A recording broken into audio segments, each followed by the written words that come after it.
In South Dakota, we talked about this yesterday, and this is the story that just doesn't seem to be going away because Governor Kristi Noem is continuing to dig in her heels on this, the bill that would protect women's sports.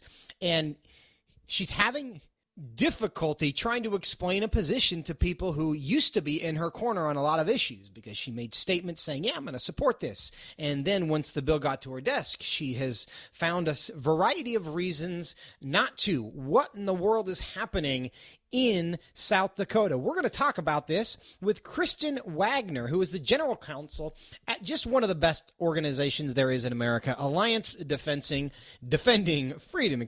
Kristen, welcome to the program. Thanks so much for your time. Well, thanks for having me, Joseph. Well, we are glad to have you, and I'd love your thoughts on what's going on in South Dakota. It seems as much as it's about policy, it is now about politics. What do you think is happening? Well, I agree with you, and politics isn't something that ADF usually gets involved in because we're about law and policy, but when we see it being bungled this badly, we feel an obligation to speak out. Governor Noem has unfortunately now become the first governor in the United States to eliminate new protections for college female athletes, gutting the ability for all women and girls to have any recourse against policies in women's sports that would allow men to compete on women's teams. Now, she's made a variety of statements as to why she's doing this. I'm going to play part one of those explanations here, and then I want to ask you to respond to this. Sure. If the NCAA did take action against the state of South Dakota, we could sue them. I know we could do that. But these respected legal scholars inform me we would likely lose at that level facing the court circumstances that we have in front of us.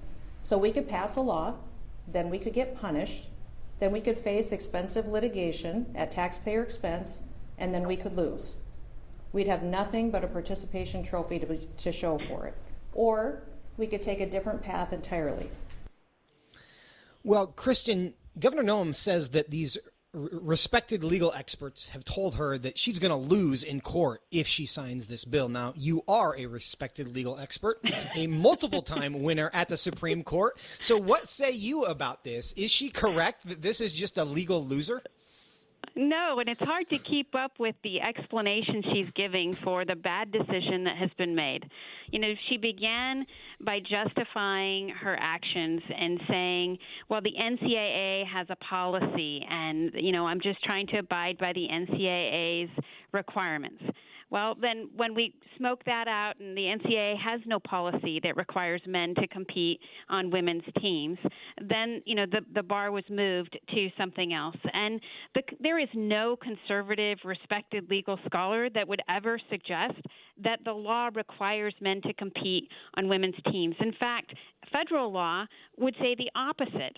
But states have the right to be able to make clear in their states that fair play should be the name of the game. And unfortunately, this does require a governor to exercise real leadership, and sometimes that means taking some heat and making some hard decisions.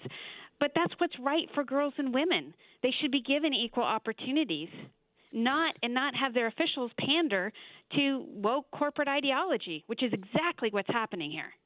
Well, and the leadership component of this is one that's strange because she had previously made some very strong and good statements on this. And even as she's trying to backtrack on this, she's still saying she's on our side of this issue. So what's the difference between her and the governors of Idaho and Mississippi who have already passed this, and we know governors of other states who will pass this year? What do you think is the difference? Courage. I got to tell you, Joseph, I think that's what it is. It is understanding that if we continue to cave to Amazon and continue to cave to woke corporatism, we are losing our rights. We're losing opportunities for women and girls to be able to compete on a fair playing field. And this bullying, you stand up to bullies. Real leadership does that. Also, I think one of the things that she's said that's been misleading is the idea that she's going to lead some sort of coalition. There already is a broad coalition that actually has left and the right on it, which they're made up of athletes, legislators, other governors, other attorneys general. In fact, 14 different state attorney generals have signed a brief in support of the Idaho law. So we want to have her a part of this movement, but it has to do more than just give mere lip service. And you make a good point there. I think one that's worth driving home is in her explanation, she's claimed to start this Defend Title IX Now initiative. And she says it's a more effective way of defending women's sports. Is this actually a thing? Is there anybody in this initiative with her? Is this just something that got thrown together this week because she wants to look like she's still on our side? Do you know anything about this? I do. The website for her new coalition went up 24 hours before her press conference. Her press conference came out after it was exposed that there is no NCAA policy that requires her to take this position. So this is about repairing repairing damage to one's political reputation and credibility, and it's smoke and mirrors. It's political theater. Follow the lead of the Idaho and Mississippi governors. Follow the lead of the 14 state attorney generals, who also are respected legal scholars, and have signed on to a brief saying that these provisions protect women and girls, and that they follow federal law, and that they're appropriate and constitutional. So I think there's a lot of people she can join in a coalition that's already going. So, reinventing the wheel or coming late to the game and pretending that you're the coach, it shouldn't work. That's not leadership. Yeah, I think you're right there. And understanding, for a lot of people who are not involved in the legislative process, kind of the lawmaking process, these bills don't just come up over the weekend. They don't just appear out of the ether because somebody sat down at their computer on Saturday morning and wrote something. These take months and years of deliberation, these pieces of legislation. So what's going on in South Dakota is not something that somebody just came up with. There has been this movement. And to your point, the idea that this initiative got put together 24 hours before her initiative to announce it was launched is an indication that is likely much more political theater than it is a substantive effort to address the issue, because frankly that coalition had been put together a long time before. Now, Kristen, she talks about these respected legal experts that she is consulting with who are giving this advice. Do you have any sense of who that would be and who she is listening to? I'm not even going to speculate on that. I think it's interesting that no one has dared to, she hasn't revealed any of those names. And the only people litigating in this area are ADF attorneys, and we certainly weren't consulted. We're representing high school and collegiate athletes in 2 different lawsuits and have been litigating and working in courts and legislatures for several years on these issues. Your listeners could also go to SaveWomenSports.com to see a great example of the coalition that's been created, and it also details how many different states are considering these bills right now.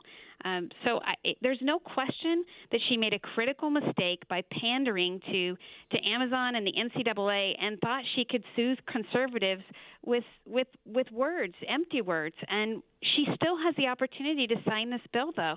And so we're hoping that she will, and join the coalition to stand up to the NCAA.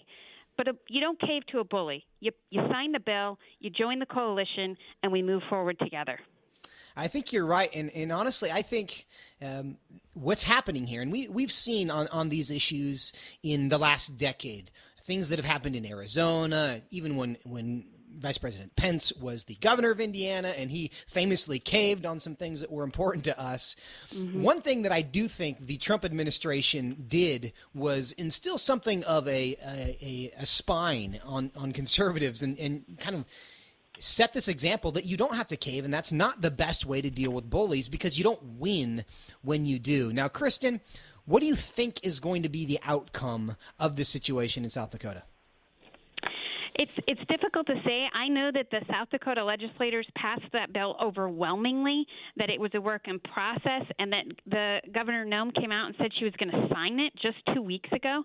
So, not only are they deeply disturbed by what she did in terms of removing any protections for college athletes, removing any right of girls in K through 12 to be able to have any remedy if their rights are violated. But she used what's called this form and style veto in what most of those legislators believe to be an unconstitutional manner. So there is concerned as much about the substance of this bill, but also about how she did it, because she is not a policymaker, and she's acting like one in this instance.